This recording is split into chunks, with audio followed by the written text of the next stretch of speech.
Hello, meu povo! Bom, vamos para o nosso último, segundo e último vídeo da nossa semana. O que vocês precisam fazer? Primeiro, nós temos esse text aqui, que fala sobre The Country's Smartest Kids. Eu tenho 4 kids aqui e 3 textinhos, Eles são complementares. O que eu preciso que vocês façam? Um skimming, vocês lembram o que tem que fazer, que é o fato de a gente passar os olhos sobre o texto e adquirir algumas informações. As informações que eu quero que vocês adquiram são: quais são as crianças que são gênias em art, music, creative writing e languages, ok? Vocês vão colocar o nominho delas aqui.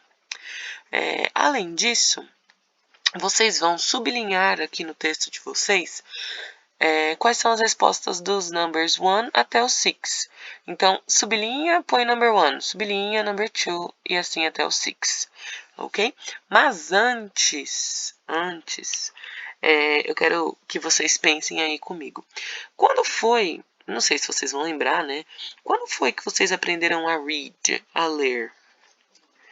E a draw, a desenhar? Vocês lembram a primeira memória de vocês sobre isso?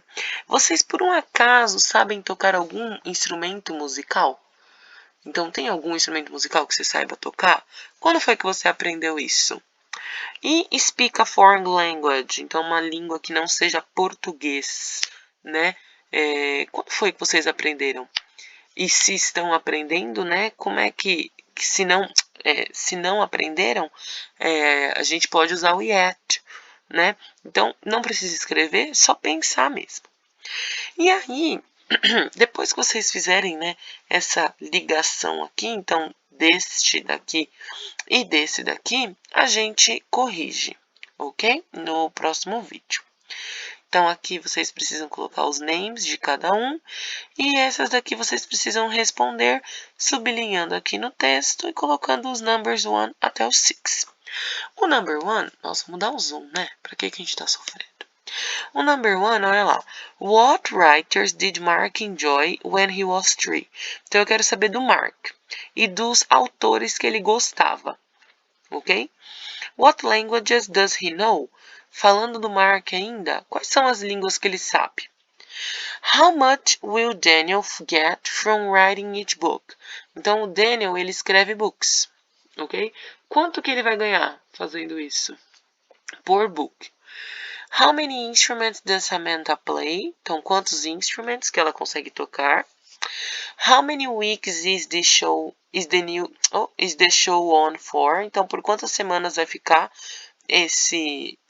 o show, Essa apresentação. E quem que vai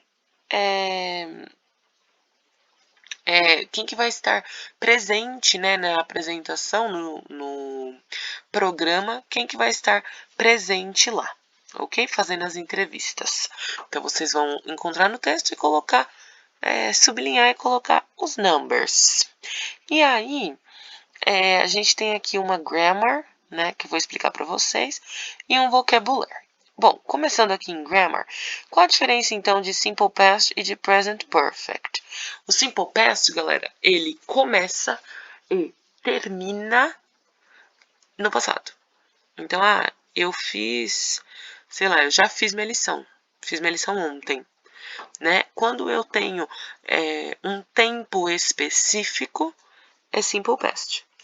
Quando eu não tenho esse tempo específico, ou seja, quando eu falo do present perfect, Quando eu uso o present perfect, é quando eu não tenho tempo específico para ter feito algo no passado. Então, eu já viajei para a Europa, quando que foi? Putz, faz 10 anos. Não me lembro. Mas você já fez aquilo.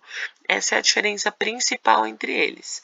Além do que, normalmente, as ações do present perfect, elas afetam, Elas acabam afetando o nosso presente. Então, aconteceu no passado, mas ainda me afeta de alguma forma. Então, pode ser de uma forma contínua, com o present perfect continuous, pode ser de uma forma de uma forma simples, com present perfect, né? O simple past não. Além disso, também a gente fala, a gente usa a estrutura have ou has em um verbo da terceira coluna para falar de present perfect. E para simple past, a gente usa did, né, ou didn't como verbo auxiliar. E para falar na afirmativa, só que no passado, nós utilizamos um verbo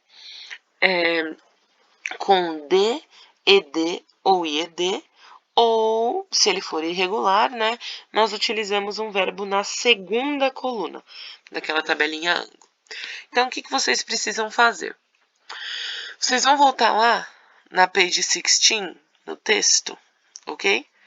E vão colocar, ver qual dessas frases aqui que a gente consegue falar sobre um tempo específico, ok? Então, olha, todas elas têm did, tá vendo? Mas não significa que todas elas vão ter um tempo específico, né? Um ponto específico no passado. Então, se elas tiverem, vocês sublinham lá e aí coloca 1.1, 1.2, 1.3. Vai depender de qual das questões vocês vão achar a resposta, ok? E aí, ó, completem aí. When we talk about a specific point in the time in the past, we use the simple past. When we don't refer to a specific point in time, we often use the present perfect. Então, a ordem é simple past, present perfect. E aí, vocês têm que usar esse daqui, usar essa regra, né, de present perfect e de simple past para fazer o exercício número 2. Eu já vou avisar que o número 4 é o único que é um verbo regular. É o único que a gente pode colocar D, ED ou IED, né? Isso vocês têm que saber. O único. De resto, vocês precisam usar... não, leave também, I'm sorry.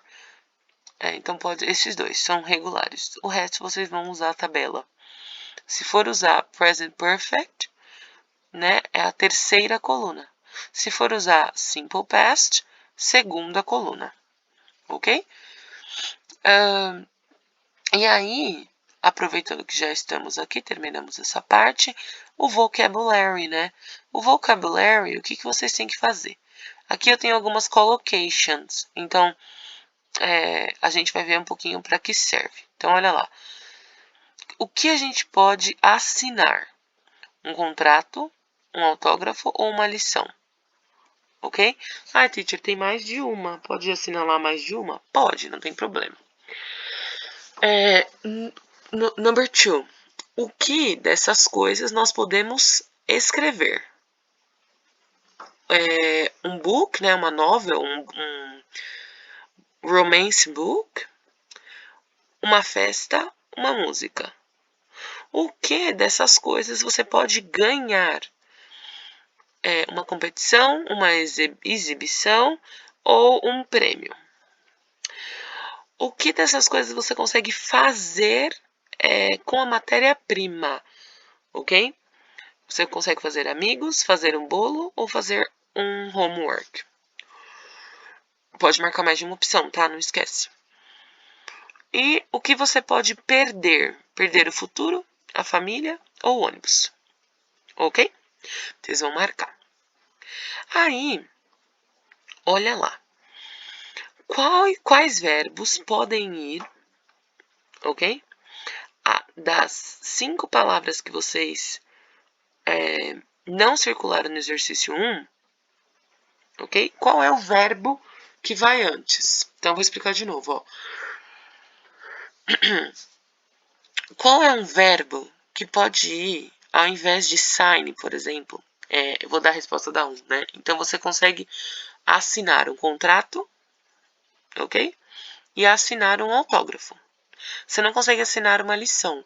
Qual é o verbo para lição? Ok? Do a lesson. Então, é do. O que vocês têm que fazer? Em cima de cada um que vocês não circularam, vocês vão colocar qual é o verbo correto. Ok? Então, eu vou explicar de novo. Ó. Eu consigo assinar. O verbo é sign. Deixa eu dar um zoom. O verbo é to sign. Ok? Eu consigo assinar um contrato e assinar um autógrafo. Eu não consigo assinar uma lição. A lição eu faço. Então, é do. Ok?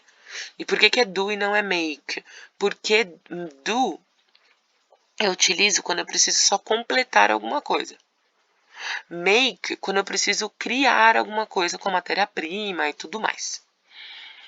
Então, aí é do. Então, vocês vão colocar o do aqui em cima, assim. Vai fazer isso nos outros que vocês não circularam. Não pode circular todos, porque já tá falando aqui, ó. Antes as 5 palavras que você não circulou. Então, são 5 palavras que vocês não vão circular. Ok? E vocês vão me mandar uma foto desse. Ah, eu esqueci de falar que eu quero uma foto. Ou eu acho que eu falei, não sei agora. Eu quero uma foto desse texto aqui com essas respostas, tá? Então, vocês vão sublinhar lá, colocar o número e vão me mandar uma foto deste e desse daqui. Que eu quero saber. Ok? Vocês vão fazer essa daqui individualmente, não precisa mandar foto. Eu quero saber se vocês já pediram autógrafo para alguém. Se sim, faz um xizinho. Ok? Se não, não põe nada. Já escreveram um poema, já estiveram no noticiário, já ganharam um prêmio, já fizeram um bolo e já perderam o trem ou ônibus. Ok? Just this. Já venho com esse daqui, ó. Esse daqui e este daqui, eu não vou passar as respostas. Ok? Porque vocês vão me mandar. Mas os outros eu passo. Já volto. Bye, bye.